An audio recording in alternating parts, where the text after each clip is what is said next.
Football athletic performance coach Brian Johnson with his first of probably many interviews for Cal football over the coming years. We'll go ahead. If you do have a question for Brian, go ahead and let me know in the chat and I'll call on you. We'll go ahead and get started with David Bush from Bear Insider. Hi, Brian. Welcome aboard. Have you had a chance to meet with most of the players yet? And what's your sense of their conditioning? And are you going to have to do major changes, overhauls, as it were? Yeah, I've been around all the players. We've actually been working for the last 2.5 weeks. They're really in about the shape you would expect them to be in. I think the last time they had anything was December 5th. We started January 25th. Just normal conditions is, a team that hasn't played in the bowl game, which I have some experience with, which I'm not happy to say that, but I do have experience with working with a team that hasn't been to a bowl game because of the circumstances, had long layover periods. So it's been really, what you expect with a team coming off of not a lot of activity and COVID, where there aren't a lot of gyms open and places for them to go out and train and do things like that. So it was very similar, treated this thing very similar to how I did when we started back from COVID for 2020 season. And did you Tori, and did you are you good? You guys pretty much do have the same sort of philosophies? Yes, I do know Tori. We've had a couple of interactions, and our families know each other. I think there are some similarities. I think when you talk to strength coaches, some of the basic foundational principles should be the same. But all of us have our different methods and how we get to the outcomes that we're trying to get to. So there are some differences, and I can even see those differences just here and the operation. Neither right or wrong, just things are different in how we get to the goal. So, but we have talked a lot because we are colleagues. So a lot of things we do share some very similar ideals about how we get our teams prepared for competition. Thanks. Thanks very much. Okay, we'll go to Jasper Sundin from the Daily Cal. Hey, Coach. Welcome to Berkeley. If I could actually ask a question about that, what made Berkeley the place you want to be? Why Cal, for lack of a better phrasing? Oh, when you spend enough time in this conference, I'm sorry, were you done? Yeah. Okay. When you spend enough time in this conference, you kind of identify the places, they're doing certain things a certain way.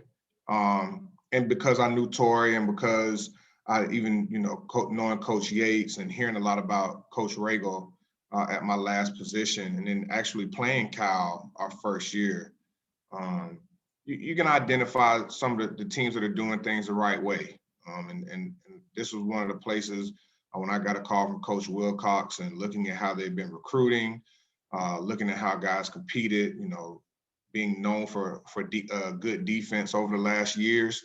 It was just a very attractive job, just knowing that you're coming with the head coach who's got a good reputation, has been doing a good job bringing really good athletes in, which is a really huge part of the battle. I can call myself as good of a coach as I want to, but at the end of the day, I know it's about athletes and bringing the bodies in that can come in and compete and withstand the rigors of football and going up against some of the best in the country, and that's what they have here.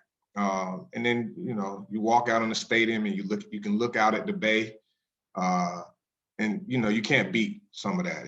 There's a quality of life here that I appreciate, and I spent some time in the bay a while back as a coach, so it was kind of a no-brainer. Okay, Jasper, follow-ups. Yeah, a bit on an unrelated note. You mentioned COVID-19 in your statement on Cal Bears. I was just wondering, how much does that play into your plans in the short term and then also in the long term, if at all? Well, it's looking at how this thing is going and not really seeing like an end in sight. the number one thing is the safety of our players, our athletes, the safety of my staff, the safety of other athletes on campus and other staffs and people on campus. That's the number one thing. So in anything that we do, that is our first priority, is making sure whatever we're doing is to ensure we're being safe, that we're adhering to the protocols for the city and the state, and also the protocols here on campus. So it factors into everything, because, you know, if you get someone with a positive case, you have to allow that person to come back and be reintroduced into actual performing. So I just can't take a player that's been quarantined, whether they've had it or because of exposure, and throw them in with guys that I've been training for the 2 weeks that person was gone. So just having an approach and a system that allows people to be introduced back with the team and being able to perform and go through the rigors of training and getting ready to play football. So COVID-19 really, it changes a lot of things, but it's not like I had to completely change. It's just a different thought process in our approach, because there's another aspect that, you know, we normally don't have to deal with. Okay, Jasper, we can come back to you. Let's go to Trace Travers for now. Good afternoon, Coach. Welcome to the Bay Area. Thank you. One thing I want to kind of expanding on Jasper's question there, and something you said about they haven't, you know, been through some of the conditioning for about a month there between their final game and when you got on. What do you start with as a base when they've had that time off and, you know, whenever spring ball starts isn't completely set down yet? Well, first and foremost, it's all about understanding where you're trying to get them to, Mm-hmm. And then working back from there, right? And usually when you don't have like those long layovers, you don't have to work back as much. For me, and just understanding training, understand progression and regression, I regress things all the way back to its movement in its most simplest form, just because, and teaching just the basic principles of just movement, reintroducing them to the intensities, right? The volumes and intensities that are going to be placed on them when you look at possibly getting into 2-hour practices and 3-hour games where every play is maximal effort, right? So it's just about having an understanding. A lot of our data gives us an outlook of what practices, what games look like, and then regressing that back to where you can evaluate, right? And usually the best evaluation is when you can kind of do things under a more controlled environment. So just for example, I'll put them in tennis shoes. We'll do sprint days, we'll do change direction in tennis shoes. One, that equalizes and that kind of regulates how much force and intensity they can put in a movement or in whatever we're asking them to do. One, so we're allowed to evaluate and that we don't prepare them for get closer to any type of simple like soft tissue injuries or just simple, you know, strains or things like that. You know, going into when, you know, leading up into when it gets out of our control, when they get to practice, they've had a base and a foundation of conditioning and lower intensities to medium intensities and to high intensities. Same thing with the volume, lower volumes to medium volumes to higher volumes. And we may manipulate those things and kind of undulate them so they're not getting both at the same time. But then at the end of the day, all of this fluctuating is to get them ready for both high volumes and high intensities. So we just manipulate those things. If we look at a game, we'll take certain percentages of yardage, high distance yardage, high output efforts, accelerations, decelerations, change of directions. We're constantly as a staff looking at the number of contacts we get leading up into what we ultimately want, and that's to be able to withstand the practice and over time a game. Took my next question out of my mouth, so thank you, Coach. No problem. Okay. Do we have others with questions? We'll go ahead. Jesse Stewart from the Daily Cal. Hey, Coach. Nice to meet you. Welcome to Berkeley, of course. Thank you. So you kind of just mentioned data, so I kind of want to ask another question about that. Like, how are you kind of like what data are you taking? I know you mentioned a little bit about what you're taking, and how are you relaying that to athletes, and how are you implementing that in your specific training programs? Well, the biggest thing is our GPS monitoring system. And that just gives us a bunch of different metrics. There are so many different data points that we can get, but we just really keep it basic just so we don't get lost in data because there's so many other things that we have to see. But once again, it's a strategic way to find out, first and foremost, you have, like I talked about, volume and intensity. You figure out what metrics of volume that you want to look at. Time is a metric of volume. We can look at yardage and then just overall load, right?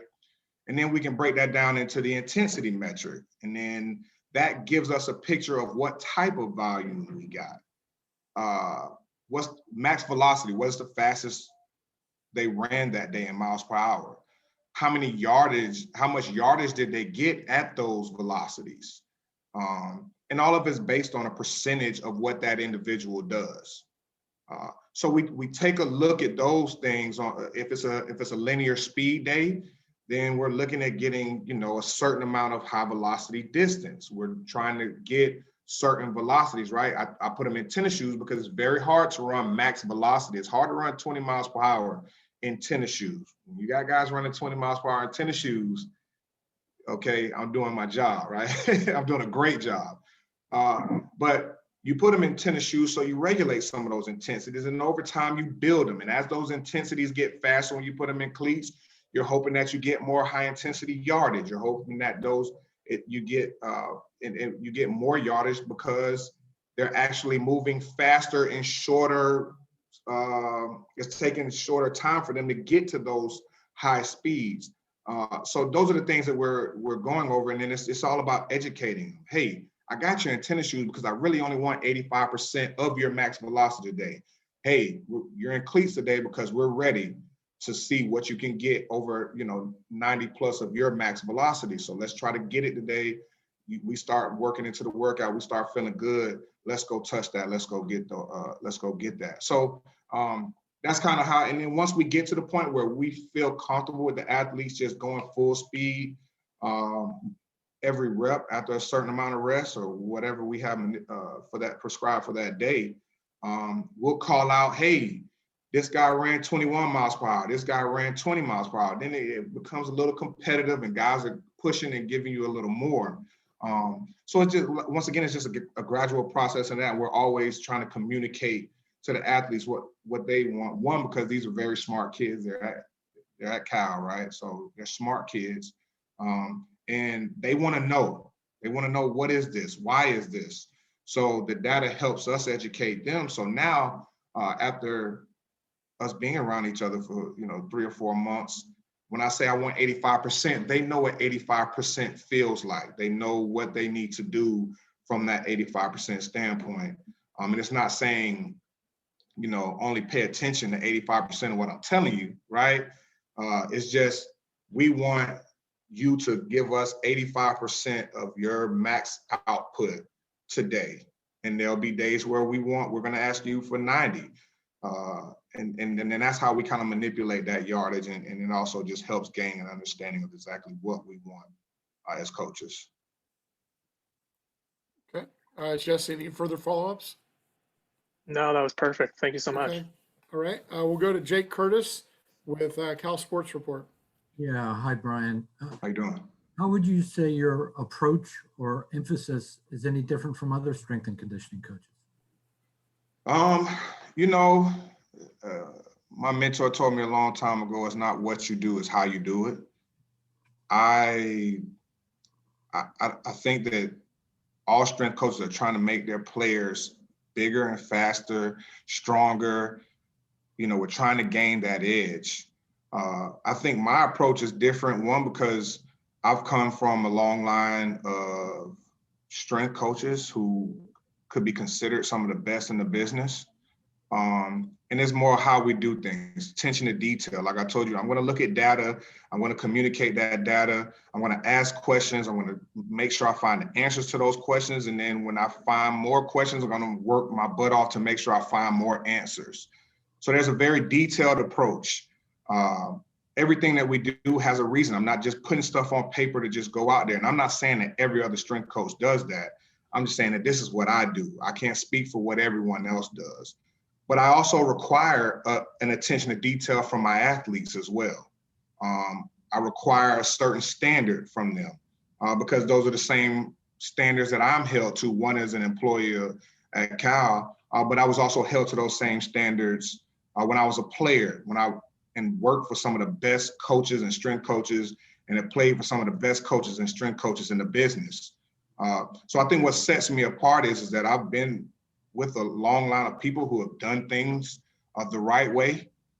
So I feel like I'm doing things the right way. And if I ever come across something I'm doing that isn't right, then I don't have a problem with evolving and changing my approach and changing my philosophy when those things come about. So I'm always evolving. I'm always trying to get better. A lot of times I don't do the same things this spring. I'm not doing them the same that I did in spring 2020 because I think that I found better ways. I also cater things to what my team needs. It's not me saying, hey, we're just going to go out here and try to get as many people to run 22 miles per hour, because there might be a more pressing need, like we're coming off a COVID year where training was scarce. Guys didn't have the frequency of training that they're used to. We need to evaluate movement. We need to make sure that we're cleaning up some things that could have happened while they were sitting at home from March to July or August, whenever you got started here at Cal, and making sure we reintroduce those things so we're not going from step A to step D, making sure I hit A, B, C, and D. So once again, I guess I could have just summed it up by saying I'm very detailed. I'm ever evolving as a coach, and I'm always trying to find better ways to help the individual, not some cookie cutter program that we can just roll out and I can just send out to everybody in the country. It's about my athletes and what the pressing need for that individual is. Okay, we'll go to back to Jasper Sundin of the Daily Cal. Hey, Coach. Real quick, you talked a lot about your sort of data-driven approach. Is that something that you feel like existed here at Berkeley when you got here, or is that something you're bringing in from your past experience? Oh no, it was here. Catapult GPS, they have 50 plus units already here. That's the same thing I've had at previous stops. So it's nothing that I'm bringing. I'm just bringing my way of, looking at the data, tracking it, and interpreting it, and then intervening when there needs to be some type of intervention, just based on my years and what I've experienced. Thank you. And one final question from me, and I'll shut up. Last offseason, I'm sure you're in the Pac-12, you were with Arizona. You remember the We Are United movement, players making some specific requests. I know a lot of that was centered on COVID, and it sounds like that's something you're very aware of. But is that something that's just sort of the organization of players and that attention to maybe health and safety? Is that something that is on your mind, something you think about? Oh yeah, for sure. It's really one of the first things you think about is making sure that you're doing what you're supposed to do from a standpoint of keeping our athletes safe, and not just what in my mind and what I feel they should be okay with, but actually knowing what their expectations are as well. Because at the end of the day, I have to understand that I don't exist in this business without them, right? So number one priority is always their health and their safety and their concerns. I think has to come first, and I think also educating them on what's good and what's bad as well too, because that movement came about, and I think even where I was, there was like a certain amount of scrutiny, and I think that we're doing everything that we can based off the knowledge and information that we have to make sure that our student athletes are protected. And I think a lot of it was, you know, the guys in our conference were having friends and talking to people in other conferences that weren't maybe doing the things that we were doing as a conference. And I think a lot of that came from that. And then once these athletes understood, okay, wow, we are, you know, that's why the whole United was like us looking out for our friends in other places that weren't doing as much. So I think now our athletes they're happy with what the protocols and the things that are going on to keep them safe and during these times. Absolutely. Thank you, Coach. Okay, I think Trace Travers from Rivals has another question. Yeah, you mentioned kind of tailoring your approach to what the team needs in general. And I know it's only been a few weeks, but what have you seen as what the team needs so far? Right now, just, you know, getting them back into the regimen of training every day, you know, making sure guys are eating properly, putting enough fuel in the body, making sure they're hydrating. Honestly, the same things I don't see anything different than what I've seen in a team that I've been with for an extended period of time, come back from a break. I'm not really seeing anything different or any like drastic, concerns. It's just a team that needs to we need to get back into football shape. And just reiterating the things that also help us get to that, right? Because I only have them in a window of 2 hours a day. There's 22 more hours in that day that I don't see them. So just educating and reiterating the things that they have to do outside of the building is really the biggest thing. And that's just young people needing to be educated and taught the process. Fantastic. Thank you. All right, we're going to try to keep them under 30 minutes. I told them 15. So anybody have a final question? We got about 1 more minute if you do. Okay, Jake has one more question. You got 60 seconds, Jake. Okay. Is your job any more or less difficult in the COVID era? It's more difficult for sure, because it's not just about training anymore. It's about keeping your mask up, staying distance, spraying down, disinfecting. How many guys are in that area? Let me go over there and make sure they're 6 feet apart. Like there are other concerns, there are other things than just training that as a strength coach I have to pay attention to. Like I said, I have a guy for 2 weeks and all of a sudden he's gone for 2 weeks and I have to reintroduce him back. And that's just one guy compared to 105 others, right? So there are some different nuances that we have to pay attention to, but just like you all have had to adjust and do things differently and get used to Zoom calls to get your job done, that's just it's the same thing. It's just a kind of another thing that we have to pay attention to. That make things a little more difficult, but we all love what we do, so we're okay with doing that.